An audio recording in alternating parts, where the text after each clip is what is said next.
হযরত মুহাম্মদুর রাসূলুল্লাহ সাল্লাল্লাহু আলাইহি ওয়াসাল্লাম ঘটনাখালি বের হয়ে যায়, দেখেন সামনে যেতে পারছি না, ঘটনা বের হয়ে যায়। বিশ্বনবী কাবার চত্বরে যখন ছিলেন, আব্দুল্লাহ ইবনে মাসউদ রাদিয়াল্লাহু তাআলা কাবার ঘর ঘুরছেন আর সূরা রহমান পড়ছেন আর সময় সময় বলছেন আবি আইয়া আলা রাব্বিকুমা তুকাযিবান। আল্লাহু আকবার।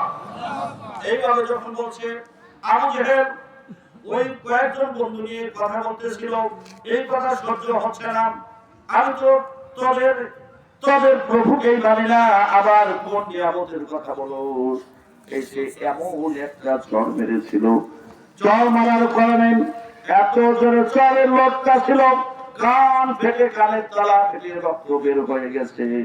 আল্লাহর রাসূল কাঁদছেন, আব্দুল্লাহ ইবনে মাসউদ কাঁদছেন, পৃথিবীর জন্য কাঁদছেন, এমন ভাবে গাছপালা যেন কেঁদে কেঁদে টুকরে কাছে, এরকম পরিবেশ ভারী হয়ে গেছে। এমন সময় জিবরাইল আলাইহিস সালাম হাসতে হাসতে রাসূলের কাছে এসেছে। রাসূল আকরাম সাল্লাল্লাহু আলাইহি ওয়াসাল্লাম বললেন, আমরা কাঁদি, পৃথিবী যেন ভারী হয়ে গেছে, তুমি হাসছো কেন? এর বললেন, এর জবাব আপনি কিছুদিনের মধ্যে পেয়ে যাবেন। জোরে বল সুবহানাল্লাহ। সুবহানাল্লাহ। কথা হিজরত হয়ে গেল, হিজরত হওয়ার পরে বদর যখন শুরু হয়ে গেল, ওই আপনার দুইটা ছেলে মাছ আর বকবাস বাঁচতে বাঁচতে আবু জেহেলকে ধরাশায়ী করে ফেলে দিল। খুব ঘটনা, কিন্তু একটা ঘটনায় কিন্তু দুই চার লাখ পুরা লাগে, কিন্তু সেগুলা সব কিন্তু বাইরে সামনে যাচ্ছে। এরপরে আপনার দুই ছেলে বাঁচতে বাঁচতে যখন আবু জেহেলকে ধরাশায়ী করে ফেললাম, ফেলানোর পরে খবর গেল রাসূলের কাছে, হুজুর আবু জেহেল ধরাশায়ী অবস্থায় পড়ে রয়েছে। তখন রাসূল বললেন, কে পারো তার কল্যাণ আনতে? আব্দুল্লাহ ইবনে মাসউদ তাড়াতাড়ি গিয়ে তার বুকের উপরে উঠেছে। সেখানে কিছু কথাবার্তা হয়েছিল, আমি ওগুলা বলবো না। এবার কল্যাণ এনে ওই পাশ দিয়ে কানের এপর ওপর করে দুই কানের মধ্যে পাঁচশই ঢুকা দিয়ে বেঁধে ওই মানুষদের টুমটুম গাড়ি, আমরা ছোটবেলায় টুমটুম গাড়ি চলে, সেই টুমটুম গাড়ি যেরকম মানে ওই রকম শেষরা রাসূলের দরবারে আনলেন। এবার মাসউদ খুশি হয়ে গেলেন, হাসতেছিলেন, আল্লাহ রাসূল দেখে হাসলেন, সাহাবারা হাসলেন, আর জিবরাইল আলাইহিস সালাম হাসতে হাসতে নাজির হয়ে গেলেন। আল্লাহ রাসূলকে বললেন, হুজুর সেই মক্কার ওই স্তরের সব যে দিয়েছিলাম বলেন, আজকের সেই জবাবটা দিয়ে দিলাম।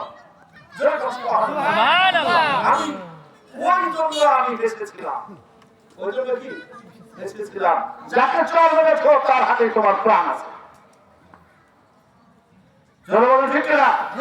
আজকেও সেই মানুষরা যারা হত্যা করছে তাদেরকে আল্লাহ রাব্বুল আলামিন বলছে, যদি তোমরা হত্যা করো কিয়ামত পর্যন্ত এই হত্যা চলবে।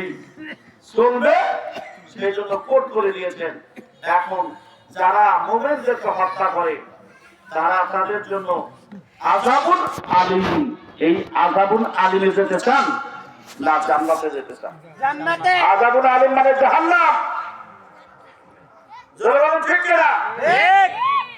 শুধু তাই নয়, আল্লাহ বলেন, ইন্নাল্লাযীনা কাফারু লান তুগনিয়া আনহুম আমওয়ালুহুম ওয়ালা আওলাদুহুম মিনাল্লাহি শাইআন ওয়া উলাইকা হুম ওয়াকুদুন নার।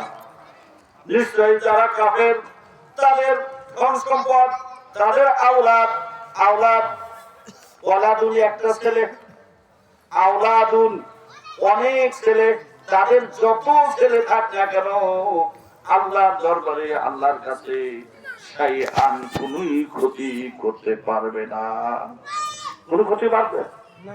তাদের ধন সম্পদ, তাদের টাকা পয়সা, তাদের ধন দৌলত, তাদের অর্থ বহির্ভূত, তাদের ছেলে মেয়ে, তাদের জন্য আল্লাহর কাছে কোনই কাজে আসবে না। লা তুগনিয়া, কোনই কাজে আসবে না।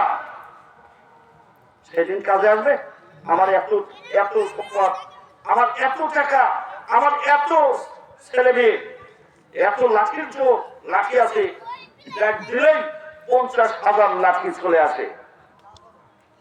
এরকম আসছেন? আছে? কাজে লাগবে? আল্লাহর কাছে কোনো কাজে লাগবে? কোনোই কাজে লাগবে না, নেকি লাগবে। কি লাগবে? নেকি লাগবে। এবার বলছেন আল্লাহরও কোনো ক্ষতি করতে পারবে না তারা।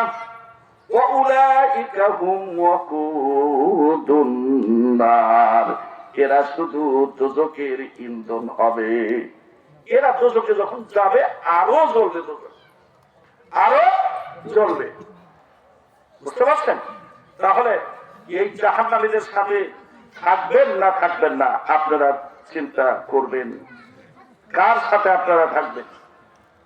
ওয়ানাদাউল মাওয়াজিনাল কিসত লিয়াউমিল কিয়ামাতি, কিয়ামতে আল্লাহ রাব্বুল আলামিন প্রতিষ্ঠা করবেন ন্যায় বিচার, ন্যায় বিচারের মানদণ্ড অর্থাৎ দাঁড়িপাল্লা।